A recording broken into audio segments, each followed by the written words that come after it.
4 a.m. stream? Yeah, I wanted to talk about something. Well, it's, I guess, two things. Question. Let's do it this way.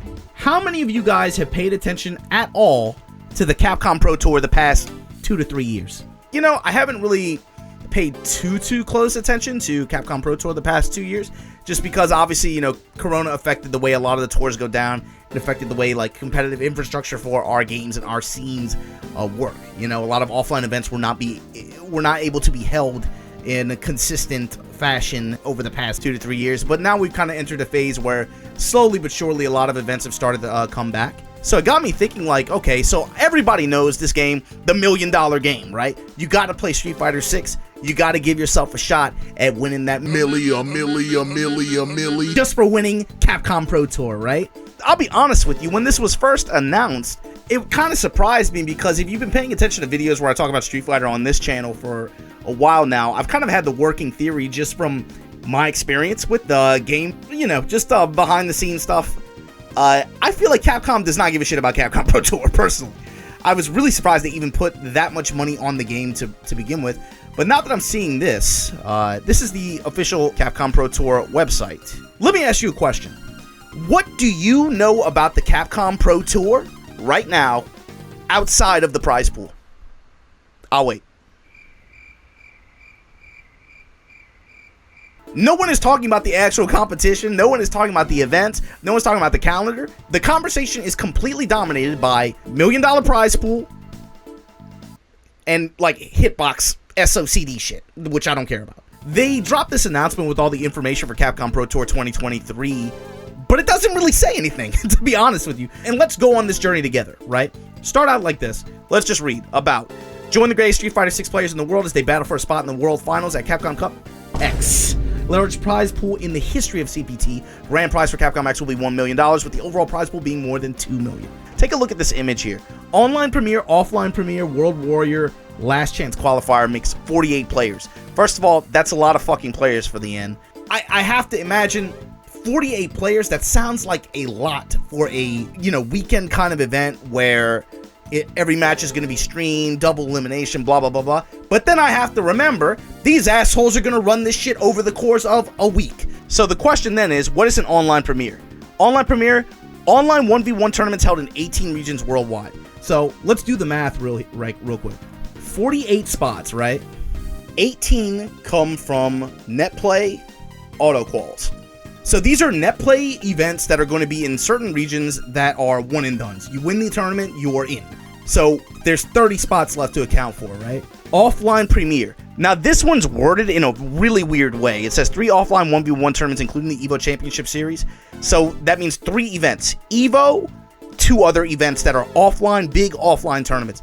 This, I think, for people who are longtime competitive players who have competed in Capcom Pro Tour, this is kind of a jarring thing to look at, where we're so used to being able to see, you know, the best of the best players competing all over the globe trotting for a lot of them, going into countries and going to places that normally they would not go to compete, but that's something that the tour forced, and it was really fun to watch, I think, for a lot of people.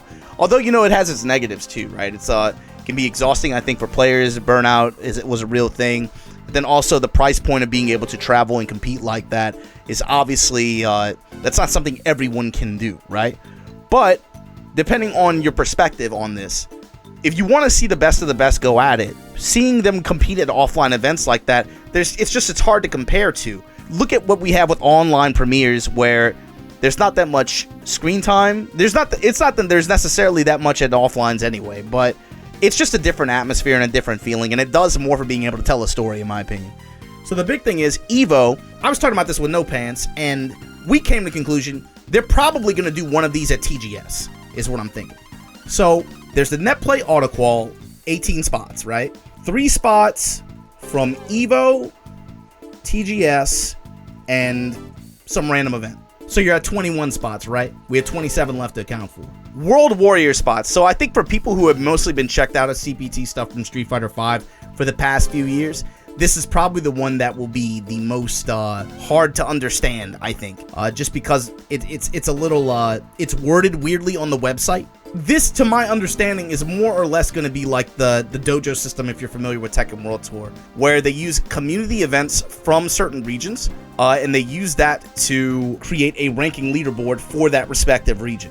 So the plan is for there to be 5 of these per region. If you look at the Capcom Pro Tour 2022 model, I believe that they used 26 regions last year, but I have to imagine, because of the way the net play worked for Street Fighter 6, overall during this beta and last beta, I thought it was overall pretty stable. So I wonder if they'll constrict or maybe consolidate some of those regions, kind of graduated to this, is shifted to this model where they really want to emphasize representation.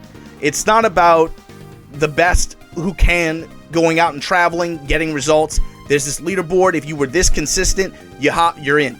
It's not so much about that anymore. It's more about this kind of like Olympics feel. I think that does compromise some aspects of the competition, if that's really what you were watching for, though. I do value that representation, right? It's really cool to see some of these players from underrepresented areas or scenes that don't really get the benefit of being able to get on big stages like that. Maybe it's too hard to travel for some of these places. I don't like how it's completely focused on representation, and now it's no longer about the best chasing it. You know what I mean? These are going to be regional leaderboard spots. How many regions they're going to do is kind of ambiguous with the way this is worded, but you have that, and then you have one LCQ spot. Now, here's the problem with this.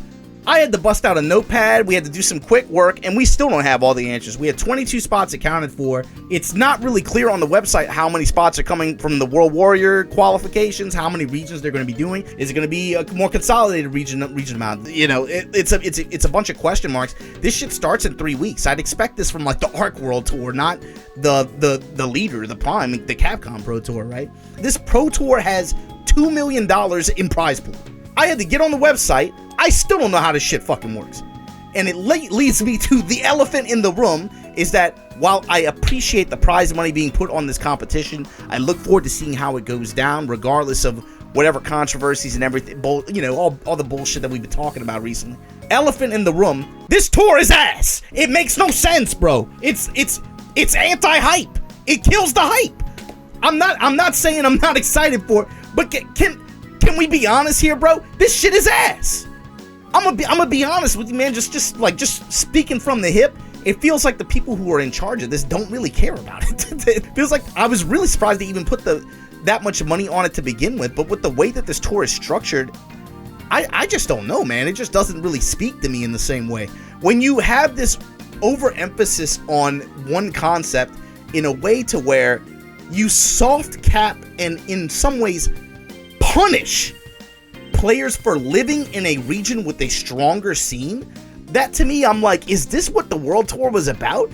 Obviously, you know, coming off the COVID year, it's probably difficult to plan. It's not probably. I can tell you it's very difficult to plan these things. But seeing it go down like this, man, ultimately what it leads me to realize and to think is that if this much of this competition is going to be emphasized on one and done auto qualification net play events, or, you know, a convoluted net play, region locked net play leaderboard that feeds into a regional final, beyond talks about like competitive integrity and all the other shit like that, you know, wanting to see who's the best of the best, who wants to go get it the hardest, beyond all that bullshit, to me, I'm bringing it back to, as a player, as a fan, as a viewer, as a spectator, I feel like, and this to me is like the worst part of it, I feel like it's hard to tell a story this way.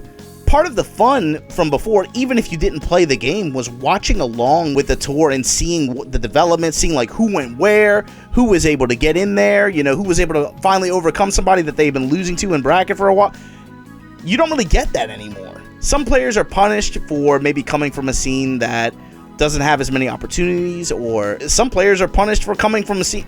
You're punished just for being from a community where there's lots of strong players. Throwing that soft cap on a region like Japan, I don't know. To me, it still feels like a little bit more of what I've been talking about for a long time. I feel like CPT, I feel like, is at this point just, it's almost like they're just going through it just to do it, just because they feel like they have to, more than because their people are actually interested in developing and seeing it grow into something bigger and better, you know? But yeah, just looking at the rule set and the way this is set up right now, I'm thinking 48 players over a week long. The way, I don't know about this, man. I mean, like, don't get me wrong. I'm a watch. I'm a see. I want to see what happens as much as anybody else. I'd like to see them pursue a more balanced kind of structure. You know, I think you can have, especially if you have, dude, if you're going to have 48 players in the end, there's definitely a way to where you can cut all, okay, we're going to soft lock, region lock some of these spots, the other ones up to the leaderboards, and you have players chase for it. That felt way more organic, way more fun, had greater synergy, I think, with what the community expectations were. And maybe, and to be fair, maybe I'm old, maybe that's changed, you know? Maybe players don't want to go to tournaments anymore. Maybe that's the thing. I don't know. But for me, all I can say is for me. I'm not putting a gun in your head and telling you, hey, agree with me. You know, it's not like that. I'm just telling you how I felt when I saw this. You know, when I really took a look. Am I the only person that feels this way?